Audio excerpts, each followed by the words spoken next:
안녕하세요. 오늘 좀 흥미로운 얘기를 해볼까 하는데요. 유튜브 채널 시니어 연구소가 분석한 내용인데 지금 서울 아파트 시장에서 아주 이상한 거의 역설적인 상황이 벌어지고 있다고 합니다. 대체 무슨 일일까요? 자, 바로 이 미스테리부터 시작해보죠. 지금 시장에 아파트 매물이 무려 7만 8천 채나 쌓여 있대요. 역대급이죠? 그런데 이상하게 거래는 뚝 끊고 심지어 전세 매물은 아예 씨가 말랐다고 합니다. 아니, 집이 이렇게 많은데 왜 아무도 안 사고 전세는 다 어디로 사라진 걸까요? 이 자료에서는요, 이 모든 혼란의 시작점이 딱 하나라고 지목합니다. 그게 뭐냐면 바로 매년 발표되는 공시 가격이에요. 여러분 아시죠? 우리가 내는 재산세 기준이 되는 바로 그 가격 말입니다. 자, 여기서 진짜 이상한 점이 나옵니다. 요즘 금리가 높아서 실제 시장에서 아파트 가격은 막 떨어지고 있잖아요. 그런데 세금을 매기는 기준이 되는 이 공시가격은 오히려 30%, 40%씩 폭등하고 있다는 겁니다. 이게 말이 되나요? 시장 따로 세금 따로 완전히 따로 노는 거죠.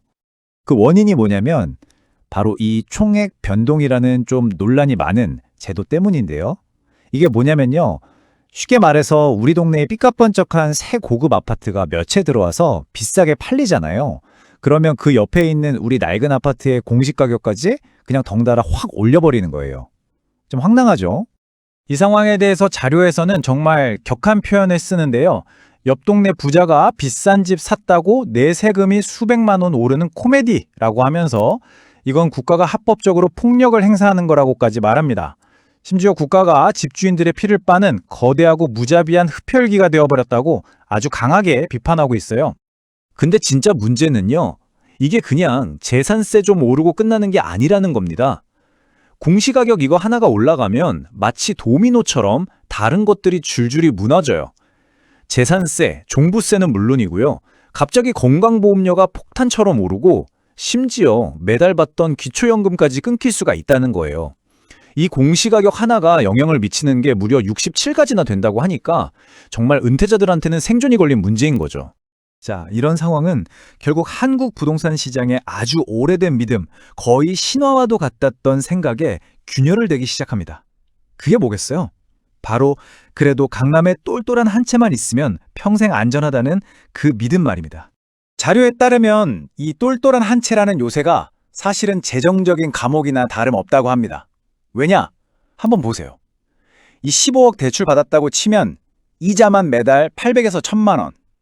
관리비랑 커뮤니티 비용이 또 한두 푼이 아니죠. 여기에 앞으로 낼 세금까지 월 단위로 쪼개보면 매달 현금으로만 거의 2천만 원이 나간다는 계산이 나옵니다. 와, 월 2천만 원. 이게 보통 일인가요? 이게 그냥 숫자로만 보면 감이 안 오실 텐데 정말 충격적인 사례가 하나 있어요. 60억짜리 아파트에 사시는 한 어르신이 공동 전기요금 몇 푼 아끼려고 밤에 1층 로비불을 직접 끄고 다니시더라는 거예요. 이게 바로 데이터 너머의 현실입니다. 겉은 화려하지만 속은 텅 빈 하우스푸어의 진짜 슬픈 모습이죠. 그러니까 자료의 분석은 명확해요. 자고 일어나면 1억씩 오르던 달콤한 시대는 완전히 끝났다. 이제 고가 아파트를 가지고 있는 건 내 목에 단두대를 걸고 있는 것과 같다고 말합니다. 한때는 든든한 자산이었던 집이 이제는 주인을 잡아먹는 빚더미가 되어버렸다는 거죠. 자, 이렇게 집주인들이 재정적으로 압박을 받으니까 그 뿔덩이 어디로 튀었을까요? 바로 전세 시장입니다.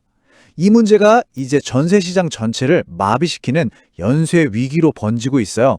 혹시 잘 모르시는 분들을 위해 간단히 짚고 넘어가자면 전세는 월세 없이 목돈 보증금을 맡기고 사는 우리나라에만 있는 아주 독특한 제도잖아요. 그동안 서민들의 주거사다리 역할을 해왔죠. 그런데 이 자료를 보면 정말 입이 떡 벌어지는 수치가 나옵니다. 대단지 아파트들을 조사해봤더니 원래 나와야 할 전세 매물의 98%가 그냥 증발해버렸다는 거예요. 98%요! 거의 다 사라졌다고 봐도 무방한 거죠. 아니, 전세가 다 어디로 갔을까요? 이유는 사실 간단합니다. 집주인 입장에서 한번 생각해보세요. 집은 안 팔리죠? 근데 세금이랑 대출이자는 당장 내야 하죠. 그럼 어떻게 하겠어요? 전세 세입자 내보내고 그 목돈을 돌려준 다음에 그 집을 월세로 바꾸는 겁니다. 그래야 매달 현금이 들어오니까요. 집주인들도 살기 위한 어쩔 수 없는 선택인 셈이죠. 자, 그럼 이 사면초가 정말 답이 없어 보이는 이 덫에서 빠져나올 방법은 없는 걸까요? 다행히 이 자료에서는 아주 과감하면서도 또 굉장히 명확한 탈출 계획을 하나 제안합니다. 그 탈출 계획의 첫걸음은 의외로 돈이 아니라 마음에서 시작합니다. 나 강남 산다는 그런 사회적 지위나 남들로 의식하는 체면 같은 허영심을 과감하게 내려놓으라는 거죠. 그러니까 이건 뭐 부동산 투자에 성공했냐 실패했냐 이기고 지는 문제가 아니라는 거예요. 선택의 문제라는 거죠. 높은 세금과 스트레스에 갇혀 사는 비싼 감옥을 택할 것인가? 아니면 마음 편하고 현금을 손에 쥔 감당 가능한 자유를 택할 것인가? 바로 이 선택의 기로에 서 있다는 겁니다.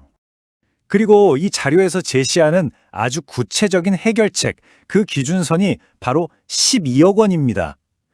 종부세 같은 무거운 세금 폭탄을 피할 수 있는 이 12억 원 이하의 가성비 아파트로 다운사이징 하라는 겁니다.